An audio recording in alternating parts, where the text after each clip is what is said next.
Yung pala yung mga ano dito. Hindi ako nahihirapan lang kung panoorin siya. Personally na ano sa mga gore-gore na ganyan. Na ano ako, pero may message kasi yung movie. Kaya yun, I think yun yung pinaka-importante na dapat baybayan ng mga tao sa movie. Mahilig ka ba sa mga ganyang genre? Actually, pag dugo pa lang na ano na ako. Personally, hindi ako na ano ako sa mga ganyan. Pero ito naman, pikit na lang, pero tingin na lang kapag kaya. Pero yun nga, again, yung message, yung movie, yung message ng movie yung importante. Are you Team Subaw or Team Elizabeth? Team self. Team self na lang. I think it's important to love yourself. I think yun yung pinaka-message nito. Yeah, speaking of loving yourself, kakatapos lang na very blockbuster na Unhappy For You nakasali ka. About loving yourself din yun. So, how does it feel na part ka ng mega success ng Unhappy For You? Unhappy For You. Honestly, pinoprocess pa namin. Ako personally, pinoprocess ko pa yung experience ko with it. Kasi overwhelming siya from working with the cast and watching it. Until now, yung naging blockbuster pa siya. 6 weeks pa in cinema. So, yeah, I'm still overwhelmed right now with everything. But I'm really, really grateful to be part of it. Possible ba na magkaroon ng part 2 since... Happy for you. Happy for you naman. Hindi ko alam, hindi ako makapagsabi. Pero why not, di ba? Kasi pwede namang, pag napanood nila, pwede namang may Pero kasi yung success nung Josh Leah, kasi reunion movie to, yes. tas you're part of it, di ba? Parang, na-feel mo ba na parang, wow, magiging ano to, hit to at mamahalin ng mga tao? Oo naman, kasi ako personally, fan din ako ng Josh Leah, pinanood ko yan since bagets pa sila. Actually, kahit hindi pa sila partner nun, pinapanood ko sila individually. Kay Bibi pa lang si Joshua, si Julian, Mirabella ang una ko napanood kay Julian. So parang, tapos nung naging love team na sila, ayun, pinubaybayan ko sila and to be part of this comeback, such a wonderful experience and grateful experience for me, yes. Kamusta naman sila during shooting? I mean, okay diba? Sila, professional sila, honestly. Parang, ang pinaka-ano ko sa kanila, tinatrato nila lahat equally, and ang pinaka, hindi ko makakalimutan with them ay, pag nasa set, sila may paano, pagkain, for everyone from the cast to the staff and everything. Tapos very welcoming sila, mabait sila lahat. So, at nagtutulungan kami, tinutulungan din nila kami sa mga scenes. Kita naman namin kasi ang ganda ng scenes nyo dun sa resto and yung... Slate, diba? Yes, ang ganda. And then, first from the success of Unhappy For You, what's next? What's next for me?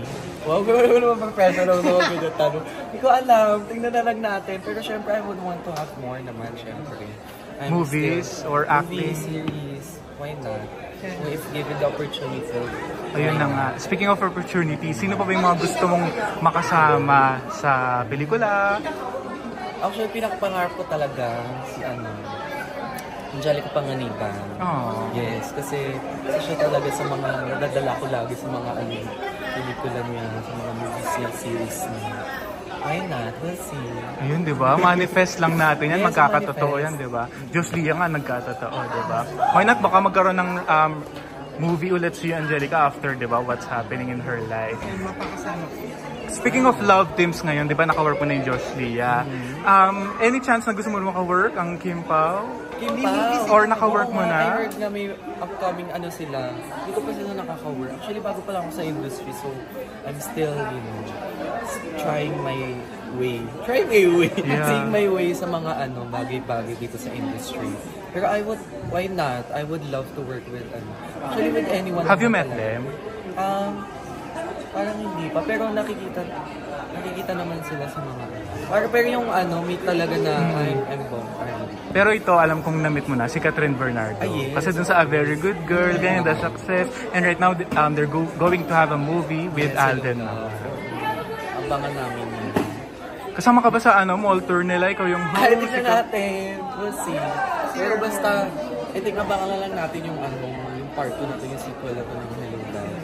Kasi, I heard great things about the movie. Yes, dun pa lang sa teaser, di ba? Napanood mo na? Yes, teaser pa lang. Yung dulo lang, di ba? Yes, oo nga, hindi pa siya teaser talaga no? Ayan. Kamusta naman si Catherine? Okay siya. Actually, kasi kaka-birthday ko lang, binati niya, kinext naman ako. So, okay kami, mag-textmates kami, may message each other, kamustahan. And pag may time kami, nagsa-tennis kami. Ayun. Wow! So ganun na pala ka, ano yung bonding niyo? Fairness naman. Yeah. Oo. Kasi isa talaga siya sa mga, hindi ko din in-expect na magkiklik kami. Kasi syempre Catherine na yun, diba? Yes. And to be friends with the Catherine Bernardo talagang such a, until now, hindi pa rin ako makapaniwala, pero grateful naman ako na. Sa tingin mo ba, kamusta na ba yung puso ni Catherine ngayon? Ay, hindi ako makakasagot niya. Hindi ako pinupunat, hindi ko alam. Lalo na kasi I may can't nagkakamabutihan daw si Alden and Parang off-cam din daw. Hindi ako para sumagot at tanong ngayon, pero I see them ano naman, syempre for ano din, di ba? They've been, nag-work na sila together, di ba? 2019. Pinapawisan ako sa mga tanong.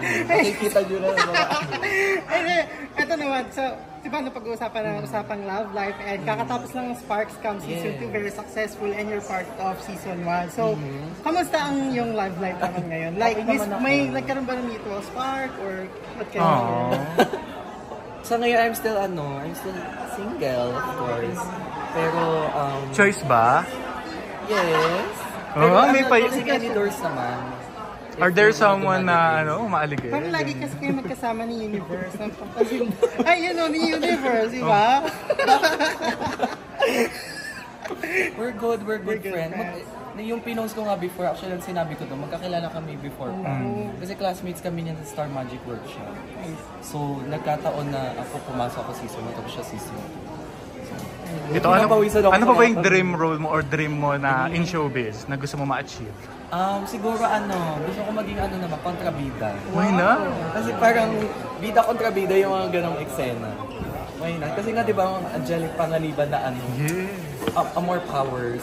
Amor Powers. Pangako. Ay, si ano ata? Si Jody pala yun. Amor Powers. Si Claudia Buenavista. Ayan, yung mga ganong mga ganong kontrabida na bida kontrabida. Why not? Pero genre, honestly, gusto ko pangako horror. Kasi why not? Wala lang. Parang ang saya lang mo. Horror. Ay, ganyan. Yung parang Ano lang yung experience. So, yung parang The Substance. Ikaw yung magbibida. Filipino version. Tapos kasama mo si Meme. Oo. Ay, why not? Di ba? Ibang version. Thank Thank you very much. Thank you so much. Thank you. Thank you. Hopefully you would help us promote the upcoming commercial screening starting September 25. This film got the Best Screenplay Award in Cannes and recently sa Toronto also got the People's Choice Midnight Madness Award. So hopefully you would help us promote para mas marami makapanood po nitong very beautiful film, The Substance. Thank you so much and we hope you enjoy the movie. Thank you so much.